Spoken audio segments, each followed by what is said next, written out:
আপোনাৰ সন্তানটো যদি আপুনি মানুহ বনাব পাৰিলে তাতকৈ আৰু ডাঙৰ ভাগৱত ধৰ্ম নাই, তাতকৈ আৰু ডাঙৰ যাগ যজ্ঞ পূজা কোনো নাই।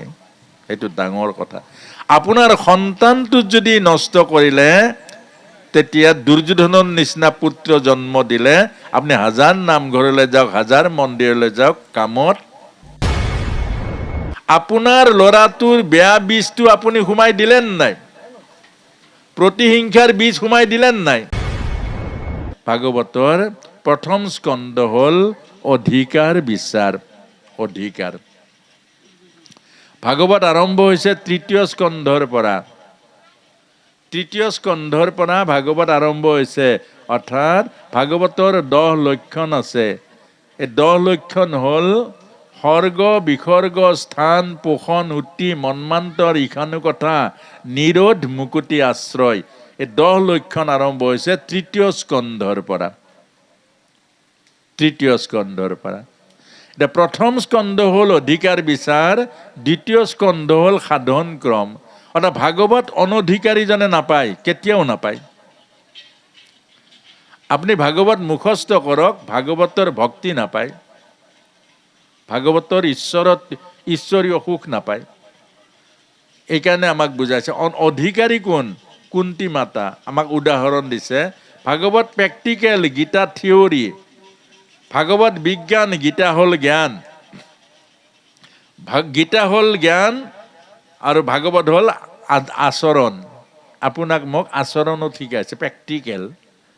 এইটো কথাই বুজাইছে। প্ৰেক্টিকেল নহ'লে আকৌ ঈশ্বৰ কেতিয়াও নাপায়। প্ৰেক্টিকেল হ'ব লাগিব। জ্ঞান আৰু প্ৰেক্টিকেলটো লাগিব।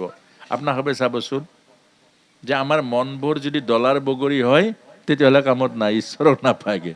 অন্তিমত গণ্ডগোল লাগিব। কোনোবাই আহি কৈ দিব কাণৰ ওচৰত, ক'ত ভগৱান আছে হে? ভগৱান নাই, বাদ দিয়া। তোমাৰ ল'ৰাটোৰে বেমাৰ হৈ গ'ল, তুমি ইমান নাম গাই ফুৰা, ক'ত ভগৱান আছে? হয় হয় হয় হয়, মই গোটেই নাম গাই ফুৰিছোঁ, মোৰ ল'ৰাটো আজিৰ পৰা বাদ দিয়া, নামে নাগাওঁ। আপোনাৰ এনেকুৱা হৈ যাব।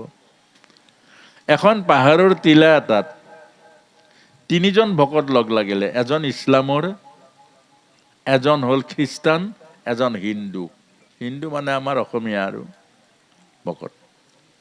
তেতিয়া 3জন লগ লাগি আলোচনা হৈ আছিলে, বোলে কাৰ ভগৱান ডাঙৰ।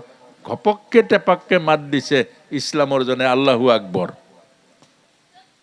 আল্লাহ চবতকে ডাঙৰ। চবতকে ডাঙৰ কেনেকে হ'ব? তেতিয়া খ্ৰীষ্টানজনে কৈছে, গড চবতকৈ ডাঙৰ, গড ভগৱান চবত। তেতিয়া লগত হিন্দুজনে কৈছে নহয়, আৰে কৃষ্ণটো স্বয়ং ভগৱান, কৃষ্ণতকৈ আৰু ভগৱান নাই। এই 3টা কেনেকৈ হ'ব হে? 3টাটো হ'ব নাই, এটাহে হ'ব লাগিব ভগৱান, হয় নহয় প্ৰভু? তেতিয়া ক'লে যে ঠিক আছে, পৰীক্ষা কৰা হ'ব। বোলে কি? সৌ পাহাৰৰ টিলাৰ পৰা জাপ মাৰিব লাগিব। যি বাচিলে তাৰ ভগৱান ডাঙৰ, যি মৰিলে তাৰ যি বাচিলে তাৰ ভগৱান ডাঙৰ, যি মৰিলে তাৰ ভগৱান সৰু। হ'ব? উঠি গ'ল, গৈ পেলাই প্ৰথম জাপ মাৰিলে ইছলামজনে, আল্লাহু আকবৰ বুলি তলত পৰিলে, একো নহ'ল। খ্ৰীষ্টানজনেও জাপ মাৰিলে, গড ছেভ মি বুলি তলত পৰিলে, একো নহ'ল। এতিয়া আমাৰ অসমীয়া ভকতজনৰ লাগিলে নহয়, ইহঁতৰতো জাপ মাৰিবৰ হৈছে ন, জাপ মাৰা আকৌ। মাৰিছোঁ। ইহঁতৰতো এতিয়া এটা ভগৱান, আমাৰতো আৰু শাস্ত্ৰত লিখিছে নহয়, শিৱ বিষ্ণুক ভেদ দেখিলে নামৰ অপৰাধ হ'ব, হয় নহয়? শিৱ বিষ্ণু ভেদ দেখিলে নামৰ 10 অপৰাধৰ 1 নম্বৰ অপৰাধ নহয় জানো? শিৱক যদি নাম নলওঁ, ত্ৰিশূল পাত পাতি দিলে ফুটি মৰিম লাগিলে। জাপ মৰিবলৈ ওলাইছিলেহে এই ভাৱটো আহিলে, ভাবিলে কি শিৱ আৰু বিষ্ণুৰ 2টাৰে নাম ল'ম। এতিয়া 2টাৰ নাম লৈ জপতিয়াই মাৰিবলৈ ওলাইছে, ঘপককে ৰৈ দিলে। বোলে কি হ'ল? আকৌ ভাবিলে যে শিৱৰ আকৌ ভগৱতী আছে নহয়, ভগৱতী আইত দোষ লাগিলে আৰু বিপদ। কি হ'ব এতিয়া? 3টা নলৈ মাৰিব লাগিব। বিষ্ণু, শিৱ, ভগৱতী 3 নাম জপতিয়াই লৈ মাৰিলে, তলত আহি মৰি থাকিলে। জীৱটো গ'ল ভগৱানৰ ওচৰত, যে প্ৰভু প্ৰভু প্ৰভু। কি হ'ল? বোলে তুমি আল্লাহেও ৰাখিলে, গদেও ৰাখিলে, তুমি ৰাখিব নোৱাৰিলা, পৃথিৱীত তোমাৰ বদনাম হৈ গ'ল। বোলে মই কি ৰাখিব নোৱাৰিলোঁ? বোলে তুমি ৰাখিব নোৱাৰিলা। চবে ৰাখিলে, গদে ৰাখিলে, আল্লাই ৰাখিলে। বোলে তুমি কি কৰিছিলা? বোলে মই ঠিকে কৰিছিলোঁ। বিষ্ণু কৃষ্ণ নাম লৈছোঁ, কৃষ্ণ বুলি কৈছোঁ। বোলে মই আৰু শংখচক্ৰ লৈ গৈছোঁ, তোমাক ধৰোঁতে তে কি কৰিলা? তে শিৱ বুলি কয়, এইটো বহুত ডাঙৰ ভুল কৰিলা। মই শংখচক্ৰ থৈ ত্ৰিশূল ডম্বৰু লৈ দৌৰ মাৰিছোঁ, একেবাৰে ধৰো তেতিয়া কি কৰিলা? বোলে ভগৱতী বুলি ক'লো। বহুত ডাঙৰ ভুল কৰিলা, বুজিছা? ঘূৰি আহি শাৰী পিন্ধি পিন মাৰোতে দেৰি হ'ল, তুমি মৰি থাকিলা। আমাৰো তেনেকুৱা, ক'তো বিশ্বাস নাই, ক'তো বিশ্বাস নাই। আজিৰ সমাজখন চাব, ক'তো বিশ্বাস নাই, হয় নহয় প্ৰভু? নিজৰ ঘৰতে ধৰ্ম আছে, নিজৰ ঘৰত ধৰ্মটো পালন নকৰে, বেলেগ ধৰ্ম পালন কৰে। নিজৰ ঘৰত গুৰু ঘৰ আছে, তাত নোসোমায়, বেলেগত যায়। নিজৰ দেখা ঈশ্বৰ স্বামী আছে, স্বামী সেৱা নকৰে, বেলেগ পুৰুষৰ প্ৰশংসা কৰে। হাজৰিকালে নাচাকিলে সেইজনে আচল মতা, শইকীয়ালে নাচাকিলে সেইজনে আচল বাইকত পঢ়ি বহাই ধাবালৈ লৈ যায়। আপোনাৰ কি কাম আছে? এই কথাটোকে বুজাইছে আমাক। উপযুক্ত হ'ব লাগিব। সাধন ক্ৰম কুন্তি মাতা ভাগৱতৰ স্থান পালে। কুন্তি মাতাই ভাগৱত কিমান পঢ়িছিলে? নাই পঢ়া। ভাগৱতৰ আচৰণবোৰ কৰিছিলে। ভাগৱতত ঠাই পালে দ্ৰৌপদী মাতাই ভাগৱতৰ আচৰণবোৰ পালন কৰিছিলে। ভাগৱতত ঠাই পালে উত্তৰা মাতা প্ৰথমতে আকৌ কি কৰিছিলে? আচৰণবোৰ পালন কৰিছিলে। এতিয়া ভাগৱতৰ আচৰণ ক'ত আছে? হৃদয়ত আছে। ভকতি নহয়নে প্ৰভু? ভগৱানক ভকতি হৃদয়ে কৰে। এই যে আমি শৰাই দিছো মাহ প্ৰসাদ কলকুঁহিয়াৰ, এইটো ভগৱানে কি খায়? কি খায় বাৰু? ভগৱানে তাৰ পৰা খায় কি খাব? ভাৱটো খাব। আৰু উচ্ছিষ্ট ভগৱানে ভকতে খাব। সেইকাৰণে ভগৱানত অৰ্পণ কৰি ভকতে খাব লাগে। ইয়াত বুলি নহয়, আমি ঘৰত খাওঁতেও তেনেকৈ খাব লাগে।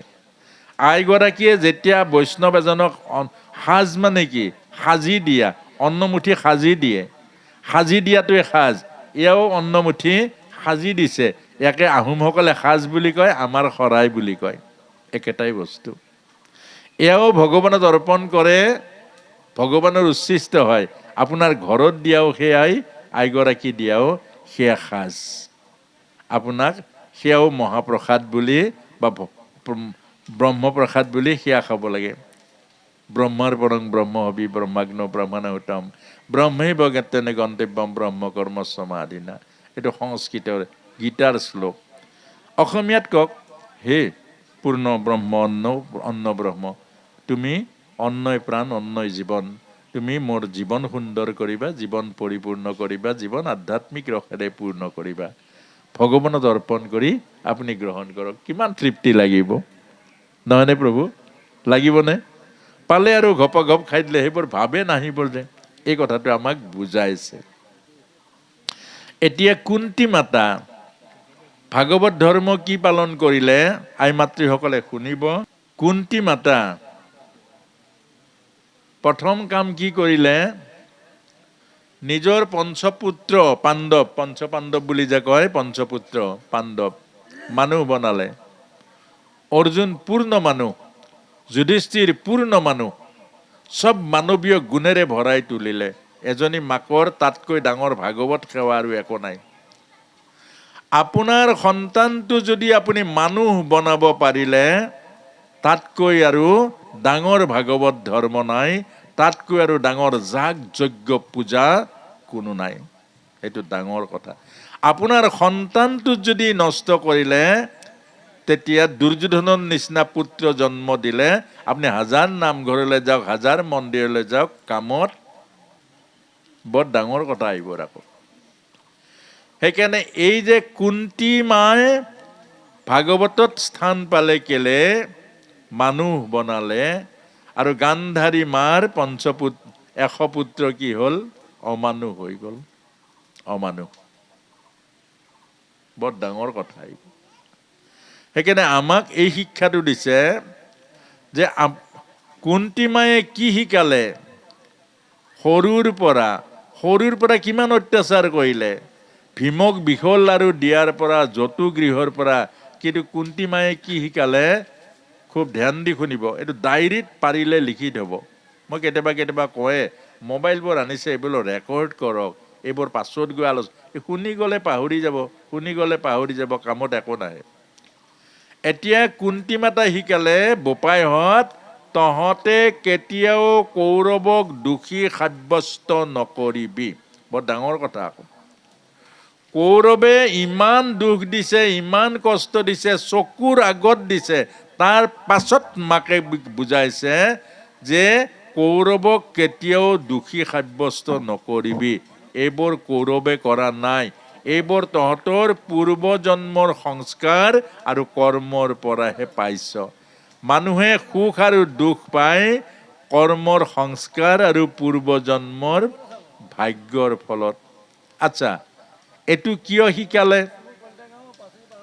কিয় শিকালে অৰ্থাৎ আপোনাৰ সন্তানটোৰ মনত যদি হিংসা ভাৱ আপুনি সোমাই দিয়ে আপোনাৰ সন্তানটোৰ মনত যদি বেয়া ভাৱটো আপুনি সোমাই দিয়ে ওচৰৰ মানুহখন বহুত বদমাছ আকৌ আপুনি সোমাই দিলে নাই সি গোটেই জীৱনটো সেই ভাৱনাৰে মানুহ ঘৰলৈ চাব আচ্ছা তাৰ হৃদয়খন লেতেৰা হ'ল নে নাই আপোনাৰ ল'ৰাটোৰ বেয়া বীজটো আপুনি সোমাই দিলে নাই প্ৰতিহিংসাৰ বীজ সোমাই দিলে নাই আমাৰ গাঁওখন বেয়া বোপাই আমাৰ গাঁওখন বহুত বেয়া এতিয়া বহুত ল'ৰা ছোৱালীয়ে নিজৰ গাঁওখন বেয়া বুলি কয় আৰু আমি য'ত যাওঁ অকল প্ৰথম বদনামটো সেইটোৱে গায় যে প্ৰভু আমাৰ নামঘৰটো দিয়কচোন আপোনালোকৰ ল'ৰা ছোৱালীখিনিৰ কাৰণে আমি নিজাকে এটা অনুষ্ঠান কৰোঁ আপোনালোকে যি দক্ষিণা দিয়ে দিব মন গ'লে দিব মন নগ'লে নিদিয়ে নামঘৰটো দিয়ক এটা অনুষ্ঠান কৰোঁ নাই প্ৰভু আমাৰ গাঁওখন বেয়া মানুহখিনি বেয়া অমুক বেয়া তমুক বেয়া নিজৰ গাঁৱৰ বদনাম কৰা মানুহজন কিমান বেয়া এই কথাটোকে বুজাইছে কুন্তি মায়ে নিজৰ ল'ৰা ছোৱালীৰ মনবোৰত বেয়াৰ বীজ সোমাব নিদিলে 1 নম্বৰ আপোনালোকে এই কথাটো শিকিব লাগে আজিৰ বোৱাৰীখিনি এইবোৰ শিকিব লাগে নিজৰ ল'ৰা ছোৱালীৰ বেয়া আজিকালি দেখোন ল'ৰা ছোৱালীৰ আগত কয় আজিকালি আৰু একো নাই পাছত গৈ বৃদ্ধাশ্ৰমত থাকিব লাগিব আপুনিহে সোমাই দিলে তাৰ মনত আপুনি বাপেক মাক হয়নে নহয় আপুনি ল'ৰা ছোৱালী জন্ম দিলেন নাই আপোনাৰ ল'ৰা ছোৱালীয়ে আপোনাক নুপুহিব কেনেকৈ জানিলে আপুনি জানিলে সিহঁতক আপুনি মানুহ কৰিব নোৱাৰিলে মানৱীয় গুণ দিব নোৱাৰিলে তাৰ পাছত আপুনি জানিলে সিহঁতে আপোনাক নাচায় হয়নে নহয় প্ৰভু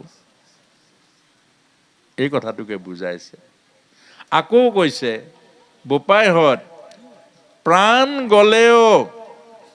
প্ৰাণ গলেও ধৰ্ম নেৰিবা এইবোৰ ডায়েৰীত লিখি থব জীৱন ডায়েৰীত কামত আহিব প্ৰাণ গলেও ধৰ্ম নেৰিবা ধৰ্ম ৰক্ষতি ৰক্ষতঃ যিয়ে ধৰ্ম ৰক্ষা কৰে তাক ধৰ্মই ৰক্ষা কৰে ধৰ্ম হ'ল ঈশ্বৰ ধৰ্ম ঈশ্বৰৰ ৰূপ আৰু ঈশ্বৰ ধৰ্মৰ লগত আছে প্ৰাণ গলেও মৰি যাওক আকৌ নতুন জন্ম পাব কিন্তু ধৰ্ম নেৰিব এইটো বুজাইছে প্ৰাণ গলেও ধৰ্ম নেৰিব এইটো কথা হাজাৰবাৰ ভাগৱত শুনিলে এই কথাটো নুশুনিলে কামত কি আহিব এই কথাটোকে বুজাইছে প্ৰাণ গলেও ধৰ্ম নেৰিবা 3 নম্বৰ কথাটো ক'লে কুন্তি মাৰ যিটো চৰিত্ৰ চবতকৈ উত্তম প্ৰথম স্কন্ধৰ প্ৰথম স্থান বোপাই একতাই বল যিখন ঘৰত একতা আছে সেইখন ঘৰত ভগৱানৰ বাস যিখন ঘৰত একতা আছে তাত দেৱ দেৱী আনন্দত থাকে যিখন গাঁৱৰ একতা আছে তাত সৎকৰ্মৰ ফল পায় তাত যজ্ঞ কৰ্মৰ মহাফল পায় য'ত একতা নাই হাজাৰ গীতা পাতক হাজাৰ ভাগৱত পাতক চব মিছা আপোনালোকে মনত ৰাখিব যিখন গাঁৱত দুটা পন্থা আছে, তিনিটা পন্থা আছে, মানে খেলৰ কথা কৈছোঁ, হেজাৰ একেলগে বহক মনৰ পবিত্ৰতা নাথাকে, চাব পাৰে। আৰু য'ত মনৰ পবিত্ৰতা নাথাকে, য'ত ভাৱনাৰ, অৰ্থাৎ গাঁৱে নহয় ঘৰৰ কথা, একেটাই কথা। এইকাৰণে আপুনি এটা ডাঙৰ সকাম পাতিলে, গোটেই গাঁৱৰ ধেমাজি অঞ্চলৰ ৰাইজ মাতিলে, নিজৰ ভায়েকটোক নামাতিলে, বা গোটেই ধেমাজি নহয় বিশ্বৰ মানুহ মাতক, চব মিছা। আপুনি সেৱা এটা পতাৰ আগত প্ৰথম ভাইৰ ওচৰত যাব লাগিব, ভাইক মাতিব লাগিব, তই গ'লেহে মই মোৰ সেৱাটো পাতিম, আৰু যি দায় দোষ আছে আমি মাৰি লওঁ। একা মাইৰ গৰ্ভত জন্ম পাইছোঁ, তাৰ পাছত সকাম পাতক, ফল হ'ব। সেইকাৰণে কৈছে, আমাক কৈছে গাঁঠি খোলক ভকতি হ'ব। ভায়েকৰ লগত গাঁঠিটো লগাই, আকৌ শিৱৰ দক্ষ যজ্ঞত আমাক বুজাইছে, কাৰোবাক দেখুৱাই দিম বুলি সকাম নাপাতিব। বহুতে দেখুৱাই দিম বুলি সকাম পাতে, আকৌ বহুতে পাতে চব মাতিম তোক নামাতোম। বহুতে পাতে আকৌ, এইজন পাঠকক নামাতোম, চব মাতিম, আৰু গোটেই গাঁওখন মাতিবা, তাক নামাতিবা। কোটি টকা খৰচা কৰক, কাম নহ'ব। এই কথাটো বুজাইছে, কুন্তি মায়ে বুজাইছে। সেইকাৰণে আমাক ভক্তি ধৰ্মত গাঁঠি নাই, প্ৰভু গাঁঠি নাই। গাঁঠি ক'তো নলগাব, জেঙত গাঁঠিলেও লাগি ধৰিব, গছত গাঁঠি লাগিলেও লাগি ধৰিবা। গাঁঠি মুঠৰ বেয়া। সোণৰ শিকলিয়ে বান্ধক, বান্ধ খাই থাকিব, ৰূপৰ শিকলিয়ে বান্ধ খাওক, বান্ধ খাই থাকিব, লোহাৰ শিকলিয়ে বান্ধক, বান্ধ খাই, আৰু মৰাপাতৰ ৰছীৰে বান্ধক, বান্ধটো বান্ধেই। গতিকে বান্ধটো নাই। সেইকাৰণে ভকত মানে হ'ল আকাৰ ইকাৰ, একাৰ উকাৰ নাই, ভকত। চিধা ধৰিব পাৰিছেনে প্ৰভু? চিধা। আজিৰ পৰা এইটো চিধা, পেটৰ কথা বুলিবলৈ নাই, আৰু নামাতিলেও যাম। ইমান ডাঙৰ অনুষ্ঠান এটা পাৰিছে, নামাতিলে কেলে নাযাম? আকৌ যাম নে নাযাম? কিহৰ মাতিব লগা আছে? গতিকে এই কথাটোৱে আমাক বুজাইছে। এয়া হ'ল কুন্তি মায়ে কিমান বৰ জ্ঞান দিছে প্ৰভু, চাওকচোন। ইমান জ্ঞান পোৱাৰ পাছত মানুহ কেনেকৈ বেয়া হ'ব পাৰে? এতিয়া দ্ৰৌপদী মায়ে আমাক কি বুজাইছে? 5টা সন্তান আছিলে দ্ৰৌপদী মাৰ। পঞ্চপাণ্ডৱে যুদ্ধত জিকিলে, দুৰ্যোধন উৰু ভাঙি পৰি আছে। তেতিয়া অশ্বত্থামাই ভাবিলে যে যুদ্ধটো হাৰিলোঁ, যে দুৰ্যোধনটো উৰু ভাঙি পৰি আছে, এই দুৰ্যোধনক ভাল লগাব পাৰিম নেকি এটা, বোলে কি? সি মনে মনে ভাবিলে অশ্বত্থামাই, যে আজিতো পাণ্ডৱ জিকিলে, আৰামত ভাগৰ মাৰি টোপনি মাৰিব আজি, গতিকে শিবিৰলৈ যাওঁ, শুই থাকোঁতে 5টা পাণ্ডৱৰ মূৰ কাটি আনো। কিমান বুদ্ধি লগালে, আৰু সেই বুদ্ধি ব্ৰাহ্মণ পুত্ৰ অশ্বত্থামা, এইবোৰ দুষ্ট বুদ্ধি। দ্বিতীয়তে গুৰুৰ জ্ঞানখিনি তেওঁ পূৰা নললে, সেইকাৰণে ব্ৰহ্মাস্ত্ৰ সম্বৰণ নাজানে, আৰু গুৰুৰ পৰা জ্ঞানক অপব্যৱহাৰ কৰিলে। এইবোৰ বৰ ডাঙৰ ৰহস্য আছে। সেইকাৰণে 4 যুগে অশ্বত্থামা অমৰ, কিন্তু কষ্ট খাই থাকিব। এতিয়াও অশ্বত্থামা আছে, কষ্ট খাই। সেইকাৰণে ভগৱান কৃষ্ণই কৈছে, তুমি জীয়াই থাকিবা, শান্তি নাপাবা। আমাৰো তেনেকুৱা নহয় জানো প্ৰভু? এক শ্ৰেণী মানুহ চাব, জীয়াই আছে, শান্তি নাই, নমৰেও, মৰিলেও ভাল, নমৰে, শান্তি কিন্তু নাই। এইটোৱে আমাৰ এইবোৰ কাহিনীবোৰ, এইবোৰ একেবাৰে দেখা চকুৰ আগত বুজাইছে ভাগৱত, প্ৰেক্টিকেল। এতিয়া গৈ আন্ধাৰত গৈ দ্ৰৌপদীৰ 5টা সন্তান কাটি দিলে পঞ্চপাণ্ডৱ বুলি। দেখা নাপালে যে, শুই আছে। পঞ্চপাণ্ডৱে সেইদিনা যুদ্ধ জয়, বেলেগ এটা শিবিৰত আনন্দ কৰি আছিলে, আৰু তাত নাথাকিলে। দ্ৰৌপদীৰ 5টা সন্তান থাকিলে, লৈ আনিলে, দুৰ্যোধনৰ আগত পেলাই দিলে। মূৰকেইটা দেখিলে যিটো পঞ্চপাণ্ডৱ নহয়। তেতিয়া এতিয়াহে মই মৰিলো বুলি ভীমেতো কিমান তিৰস্কাৰ কৰিব। দুৰ্যোধন মৰি থাকিলে, নিন্দাৰ ভয়ত দুৰ্যোধন মৰিলে। আৰু তাৰ পাছতে দ্ৰৌপদী মা হিয়া ঢাকুৰি কান্দিছে। 5টা ধেমালি কথা নেকি? তেজাল সন্তান শিৰচ্ছেদ কৰি দিলে। একেবাৰে মূৰ মাটিত মাৰি মাৰি, হৃদয়ত ঢকা মাৰি মাৰি কিমান কান্দিছে, ব্যাকুল হৈ কান্দিছে। আৰু তাৰ পাছতে কৃষ্ণ ধনঞ্জয় আহিলে, ক'লে ৰবা ৰবা পাঞ্চালী, যে সেই পাখণ্ডক ধৰি আনিম, শিৰত গৰু মাৰি তোমাৰ দুখ পাত ল'বা। লৈ যে কৃষ্ণ ধনঞ্জয় গৈ গাহৰিৰ নিচিনা হাতে ভৰি বান্ধি ৰথত পেলাই লৈ আনিলে। লৈ আনি দুপুচ কৰি পেলাই দিলে দ্ৰৌপদীৰ আগত, যে কৃষ্ণা, এই গৌৰ মাৰা শিৰত গৌৰ মাৰি তোমাৰ অন্তৰৰ দুখ পাত লোৱা। অৰ্জুনে কৈছে। আৰু দ্ৰৌপদী মায়ে প্ৰথম সেৱা কৰিছে ভৰিত ধৰি, চৰণত ধৰি সেৱা কৰিছে। পাৰিবনে বাৰু? পাৰিলেহে ভাগৱত ধৰ্ম। এয়াই ভাগৱত। তেতিয়া আপুনি ময়ো ভগৱানৰ বুকুত ঠাই পাম পাৰিলে। চৰণত কেলে ধৰিলে? দ্ৰৌপদী মায়ে সেইটোৱে শিক্ষা পাইছে, কুন্তীৰ পৰা পাইছে। কাৰো প্ৰতি হৃদয়ত কপটতা নাৰাখিবা। কেলে? ভাগৱত ধৰ্মৰ 2য় শ্লোকটোত কৈছে, ধৰ্ম প্ৰযোজিত কৈতবহত্ৰ পৰম নিৰ্মোচ্চাৰণম সতাম বেদং বাস্তৱ মন্ত্ৰ বস্তু শিৱদম তাপত্ৰয়োন্মূলনম শ্ৰীমদ ভাগৱতে মহামুনিকৃতে কিম্বা পৰৰিচ্ছৰঃ সদ্য হৃদয়বৰুদ্ধতে কৃতিভি শুশ্ৰুভিস্তৎক্ষণাৎ। হে মানুহ, হৃদয়ত কপটতা আৰু প্ৰতিহিংসা কেতিয়াও জন্ম নিদিব। হিংসা আৰু কপটতা যেতিয়ালৈকে থাকিব, কোটি কোটি ভাগৱত পঢ়িলেও ভাগৱত ধৰ্ম নহ'ব। আৰু সেই কথাটোৱে কুন্তী মায়ে, সেই কথাটোৱে দ্ৰৌপদী মায়ে শিকিছে। আৰু সেইকাৰণে অশ্বত্থামা হ'ল ব্ৰাহ্মণ, অৰ্থাৎ ব্ৰাহ্মণ পুত্ৰ, গুৰু পুত্ৰ। আৰু সেইকাৰণে গৈ প্ৰথম সেৱা কৰিছে। ব্ৰাহ্মণ জগতৰ পূজনীয়। কেলে? ব্ৰাহ্মণৰ গাত ব্ৰহ্ম গায়ত্ৰী থাকে।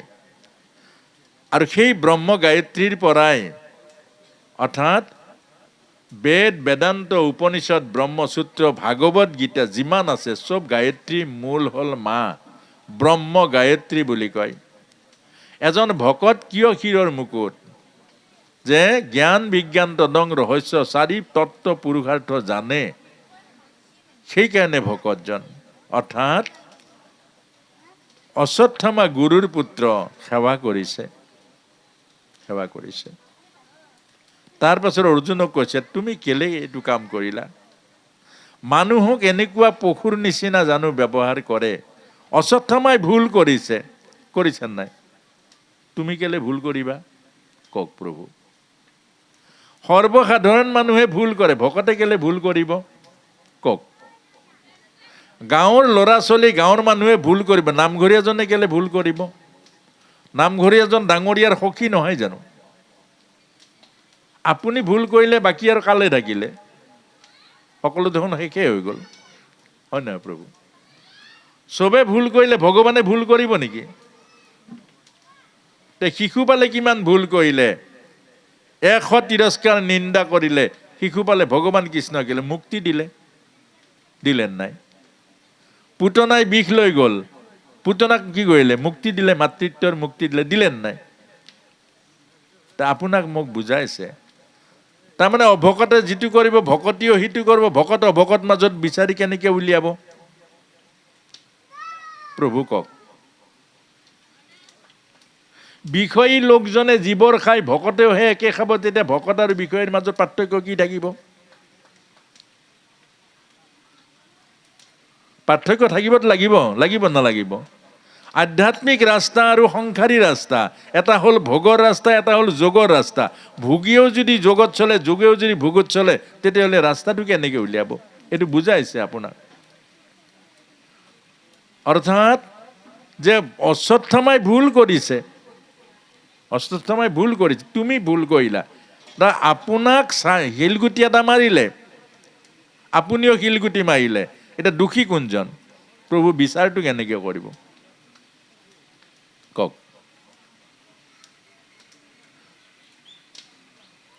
অম্বৰীশ মহাৰাজক দুৰ্বাসাই কীটান্ত মাৰিলে, ভয়ানক ৰূপে খেদি গ'ল।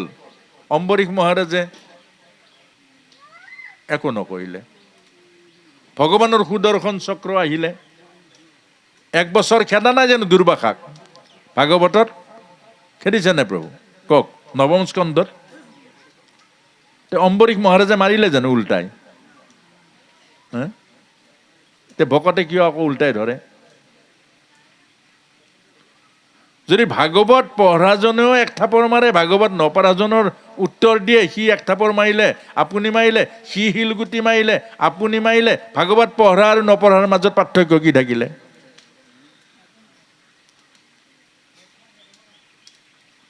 এই কথাটোকে আমাক বুজাইছে। আমি এইটো বুজিব লাগিব, এইখিনি বুজিব লাগিব। যদি দ্ৰৌপদী মায়েও যদি অশ্বত্থামাৰ নিচিনা ভুল কৰিলেহেঁতেন, ভাগৱতত ঠাই পালেহেঁতেন জানো? এই কথাটো সেইকাৰণে কৈছে, অৰ্জুন মেলা মেলা মেলা, মই চাই থাকিব পৰা নাই, মুকলি কৰি দিয়া, মুকলি কৰি দিয়া, মুকলি কৰি দিয়া। এইকাৰণে ভাগৱতত স্থান পাইছে দ্ৰৌপদী মা। আপোনাক মোক বুজাইছে যে হে ভকত, ভগৱানৰ ভক্তি, কাৰ ভক্তি কৰিবা? যিজন ভগৱানক পাবলৈ তুমি গৈ আছা, ভৃগুমুনিয়ে বুকুত গৰ মাৰিছিলে, সেইজন ভগৱতক পৰীক্ষা কৰিবৰ কাৰণে। আৰু ভৃগুমুনিৰ বুকুৰ গৰটো আজিও জিলিকি আছে শ্ৰীবৎস পান্তি ৰূপে। আৰু সেইজন ভগৱানক অহংকাৰৰ দ্বাৰা, অভিমানৰ দ্বাৰা তুমি পাব পাৰিবা? যিজন নিৰভিমান ভগৱান, ভৃগুমুনিৰ চৰণ মৰ্দন কৰিছিলে, ব্ৰাহ্মণৰ চৰণ বুলি, যে মোৰ হৃদয়খন বৰ টান, তোমাৰ চৰণত চাগে কষ্ট পালা, দুখ পালা। আৰু সেইজন ভগৱানক পাবৰ কাৰণে আপুনি মই এটা কথা হজম কৰিব নোৱাৰোঁ, এটা টান মাত হজম কৰিব নোৱাৰোঁ। কোনোবাই কোৱা এটা বোৱাৰীজনীৰ টান মাত, নিজৰ পত্নীগৰাকীৰ টান মাত কেলে কৰিব নোৱাৰোঁ? আপোনাৰ মোৰ ৰাস্তাটো কি যুদ্ধৰ ৰাস্তা নেকি? আজি গাড়ীত আহিছোঁ, ট্ৰেইনত, কিমান ভয়ানক যুদ্ধ।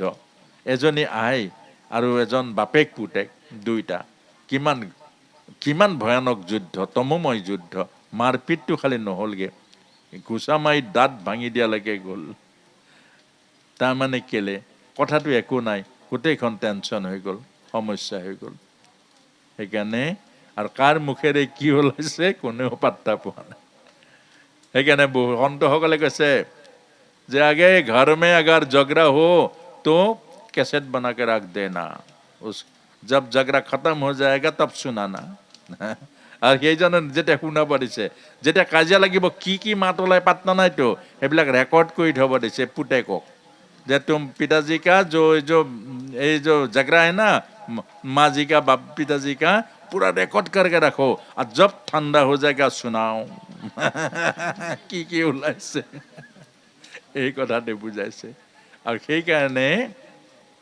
সেইকাৰণে আমাক কৈছে যে দ্ৰৌপদী মা সেইকাৰণে ভাগৱতত ঠাই পাইছে যে অশ্বত্থামা, যে দ্ৰৌপদীৰ এটাই মাত্ৰ পুত্ৰ, এটা। অশ্বত্থাম গৌতমীৰ মোৰ 5টা, মই 5টাত যিমান আঘাত আৰু কষ্ট পাইছোঁ, গৌতমী তাতকৈ বেছি পাব, যিহেতু এটা সন্তান, প্ৰাণটো লাগি আছে। গতিকে মোৰ অন্তৰ ভাঙি গৈছে, অন্তৰ ধান বান হৈছেগে, গতিকে গৌতমীৰ অন্তৰ ধান বান হোৱাটো মই নিবিচাৰোঁ। মেলি দিয়া। আজি আমাৰ আই মাতৃসকলে নিজক সুধি চাওক, আনৰ দুখ কথা চিন্তা কৰি দ্ৰৌপদীৰ অন্তৰ ভাঙি গৈছেগে গৌতমীৰ কাৰণে। আৰু আমাৰ আই মাতৃসকলক যদি আজি কোনোবাই খবৰ দিয়ে, কথা এটা নহয় বোলে, সিমূৰৰ অমুক বোৱাৰীক আজি গিৰিয়েকে দিলে নহয়, পিটিলে নহয়, আপুনি কি ক'ব? তাই পাবই লাগে, বৰ বেছি আকৌ। আমাৰ আকৌ উল্টা নে? আমি আকৌ উল্টা। আপুনি কান্দিব লাগে, আপোনাৰ ভক্তি সেইদিনা পৰীক্ষা হ'ব। আপুনি কোৱাৰ লগে লগে হাও হাওকৈ কান্দিব লাগে, হুৰা উৰুৱাই কান্দিব লাগে। কেলে মোৰ নিচিনা এজনী বোৱাৰী ক'ৰবাৰ পৰা আহিলে, ঘৰ এৰিলে, বাপেকক এৰিলে, মাকক এৰিলে, দেহিও তাই আহি ইয়াত পালে, তাইক যদি শাস্তি দিয়ে এতিয়া কোনে মাত মাতিব? বাপেক নাই, ভায়েক নাই, ককায়েক নাই, কোনে মাত মাতিব? আপুনি কান্দিব লাগিছিলে, অনুভৱ কৰিব লাগিছিলে। আৰু আপুনি যেতিয়া ক'লে তাই আৰু অলপ বেছি পাব লাগে, এইখন অন্তৰেৰে ভাগৱতত বহি থাকিলেও মনটো গৈ থাকিব বেলেগত। সেইকাৰণে মাতি মাতি আনিব নোৱাৰি, হয় নহয়? এই কথাটোকে আজি বুজাইছে।